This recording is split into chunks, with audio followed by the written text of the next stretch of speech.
When I got home that Friday evening, the exhaustion from a long day at work weighed heavily on me. But as soon as I opened the front door, I felt a familiar tension in the air. There she was again, my sister-in-law, Alyssa, lounging in my living room as if it were her own. This had become a common sight lately, ever since her divorce. She claimed to have nowhere else to go, but it was starting to feel like she was trying to settle in permanently. I took a deep breath, trying to maintain composure, but the annoyance bubbled just beneath the surface. Alyssa was chatting animatedly with my husband, David, while our daughter, Mary, sat in the corner, playing by herself. It wasn't that I didn't feel sympathy for Alyssa's situation. Divorce is tough. But this arrangement was starting to feel wrong, and David's attitude wasn't helping. He barely acknowledged me as I entered the room. "Alyssa, I see you're here again," I said, keeping my tone neutral but firm. She smiled, her expression a little too comfortable for my liking. "Yeah, David said I could stay until I figure things out." That was news to me. When had David made this decision without consulting me? I shot him a questioning look, but he avoided eye contact. It was clear that he and Alyssa had already discussed this behind my back. I felt a familiar knot tighten in my stomach. "We should talk about this," I said quietly to David, motioning toward the kitchen. He reluctantly followed me, leaving Alyssa in the living room. Once we were alone, I let my frustration show. "David, we need to set some boundaries. This is our house, not a hotel for your sister to live in indefinitely." He frowned, crossing his arms defensively. "It's my house too, Jane. I bought it with you, remember?" That statement hit me like a slap. "You didn't buy this house, David. It was inherited from my father, and you know that." His eyes flickered with something I couldn't quite place. Guilt, maybe? Or was it defiance? "Well, I'm still your husband. I get a say in who stays here." The tension between us had been growing for weeks, and now it was spilling over. It was as if David had become a different person since Alyssa moved in. He used to be my rock, the person who supported me through the hardest times. But lately, he'd been distant, more concerned with his sister than our family. I took a deep breath, trying to stay calm. "David, this isn't just about you or Alyssa. We have a daughter, and Mary deserves stability. Having your sister here all the time, it's disrupting everything." He shook his head, dismissing my concerns. "You're overreacting. She's family, Jane. She needs us." I couldn't believe what I was hearing. His sister's problems had suddenly become more important than our own family. I wanted to argue further, but the look in his eyes told me it was pointless. For now, at least. That night, as I prepared dinner, Alyssa and David sat in the living room, chatting away like they didn't have a care in the world. Meanwhile, Mary sat on the floor, stacking blocks in silence. The scene was painfully familiar. Alyssa taking up all of David's attention while Mary was left to fend for herself. It broke my heart. When dinner was finally ready, I called them to the table. David joined us, but Alyssa stayed in the living room, glued to her phone.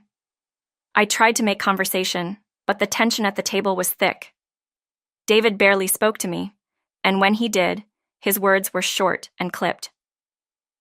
That night, after Alyssa finally left, I decided to confront David again. "This can't go on like this, David. We need to have a serious conversation about Alyssa staying here." He sighed, clearly irritated. "Not this again, Jane. I told you she's going through a tough time. She just needs some support." I shook my head, exasperated. Support is one thing, but she's practically moved in. She's here all the time, and it's affecting our relationship and Mary's well-being. David looked at me with cold eyes, something I'd never seen before. "Maybe the problem isn't Alyssa. Maybe the problem is you." His words stunned me into silence. For a moment, I couldn't believe what I was hearing. This was the man who had promised to stand by me through everything. The man who had vowed to love and protect me. And now he was blaming me for the strain in our marriage? I slept in Mary's room that night, unable to bring myself to lie next to David. As I lay there listening to the quiet hum of the house, I couldn't shake the feeling that something deeper was wrong. Alyssa's presence was just the tip of the iceberg. The next morning, I woke up early, determined to have a serious talk with David. I couldn't let things continue the way they were. But when I walked into the hallway, I found Alyssa's bags packed by the front door. For a split second, I felt a surge of relief. Was she finally leaving? But then David appeared, looking tense. "Jane, we need to talk." My heart sank. His tone was too serious, too final. "What is it?" I asked, trying to keep the anxiety out of my voice. He hesitated, glancing at Alyssa, who was sitting on the couch with a smug look on her face. "Alyssa's going to be staying here permanently. I've already made the decision." I stared at him in disbelief. "What? You can't be serious. We didn't even discuss this." David shrugged, his expression hard. "It's my house, Jane. I bought it. I decide who stays." His words echoed in my head. My house. How many times had he thrown that in my face recently? But this time, something snapped inside me. I had had enough. "No, David," I said, my voice trembling with anger. "This house was inherited from my father. It's not your decision to make." Alyssa smirked from the couch, clearly enjoying the drama unfolding in front of her. I wanted to scream at her, to throw her out of my house. But I knew that wouldn't solve anything. This was about David, about the man I had married, who was suddenly acting like a stranger. "I'm not asking, Jane," David said, his voice cold and unyielding. "If you don't like it, maybe you should leave." For a moment, I felt like the ground had been pulled out from under me. Was he really saying this? Was he really choosing his sister over me? My voice was barely a whisper. "Are you serious?" He nodded, his expression unchanging. "You and Mary can leave if you're not happy." I couldn't believe what I was hearing. This wasn't the David I knew. The man I had married would never say something like that. But here he was, standing in front of me, practically daring me to leave. I had to remind myself to breathe. I had to stay calm for Mary's sake. "David, you're making a mistake," I said, my voice shaky but firm. "This is our family. We should be working through this together, not pushing each other away." But he just shook his head, his expression unreadable. "I've made my decision." The rage and hurt I had been holding in for weeks boiled over. I stormed into the study and pulled out a folder of documents, papers that proved the house belonged to me. I marched back into the living room and threw them down on the coffee table in front of David and Alyssa. "Here," I said, my voice trembling. "This is proof that this house was left to me by my father. It's in my name, not yours." David looked down at the documents, his face paling as he realized what they were. Alyssa's smirk faded as she glanced nervously between us. "You lied to your parents, to Alyssa, even to yourself," I continued, my anger finally breaking through. "You didn't buy this house. You have no right to decide who stays here." David opened his mouth to speak, but no words came out. He looked down at the papers, the weight of his lies crashing down on him. I stood there, waiting for him to say something, anything, to make this right. But all he did was sit there in stunned silence. David's parents came over later that day, likely expecting another one of his fabricated stories about how he had bought the house. But when they saw the documents I had laid out, their expressions quickly shifted. They weren't just angry, they were embarrassed. "We had no idea," David's father muttered, clearly ashamed of the lies his son had spun. His mother looked at me with genuine regret. "We're so sorry, Jane. We didn't know he was lying." I nodded, my heart heavy. "I know, but I can't keep living like this."